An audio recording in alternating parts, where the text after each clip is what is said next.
In King David's time, the Ark of the Covenant, which was a great golden chest that held the Ten Commandments and represented God's presence among the Israelites, had been held captive by the Philistines.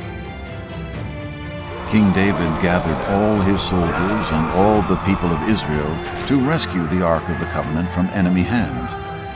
As they returned to Jerusalem, the great crowd of people danced with joy and sang songs of praise to God. Years after bringing the Ark of the Covenant back to Jerusalem, God gave King David peace from all his enemies. In awe of all the Lord had done for him, King David decided to build the Lord a temple. But because King David had been a man of war, God came to the prophet Nathan and told him that King David would not be the one to build this amazing temple. Instead, God said that King David's son Solomon would build him a temple, and that God would set up an eternal dynasty through the lineage of King David.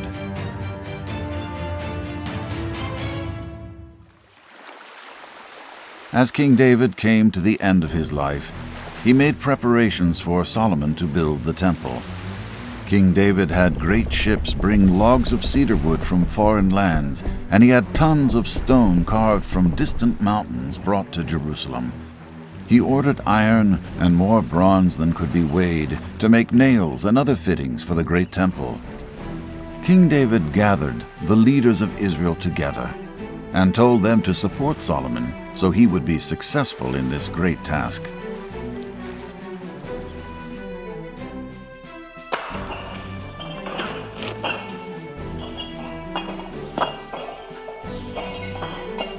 For more than 7 years, Solomon embarked upon the great work of building the temple. When it was finished, it stood 4 stories tall and 90 feet long. The interior of the building was completely covered in cedar wood, decorated with beautiful carvings of fruit and open flowers. The walls of the inner sanctuary, the room where the Ark of the Covenant was housed, were covered in pure gold. Not a single surface of the temple was without decoration. It was a magnificent sight.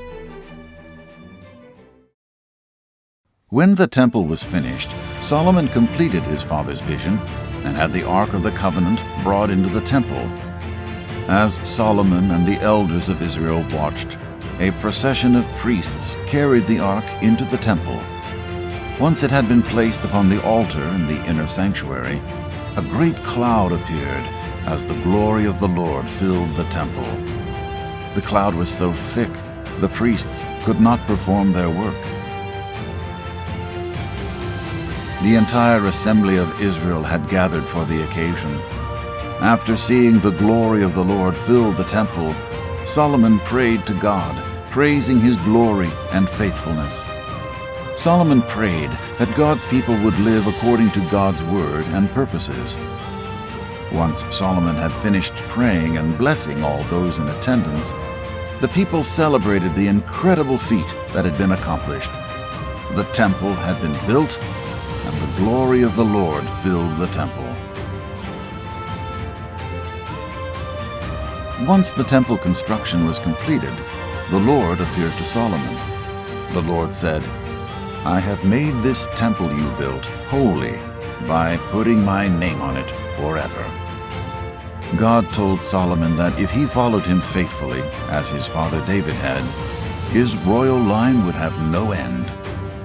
God challenged Solomon, as he instructs us all, to follow him faithfully.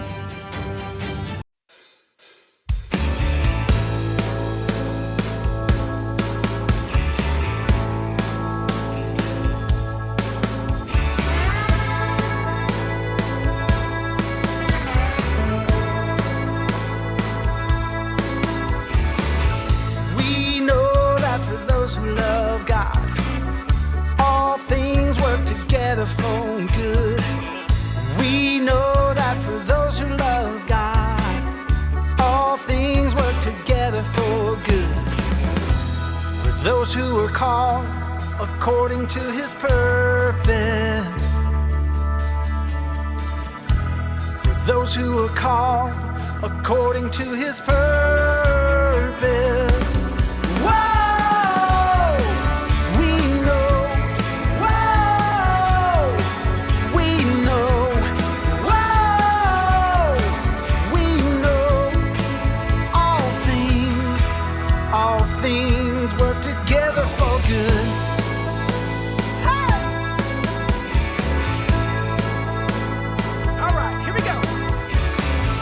We know that for those who love God, all things work together for good. We know that for those who love God, all things work together for good. For those who are called according to his purpose. For those who are called according to his purpose.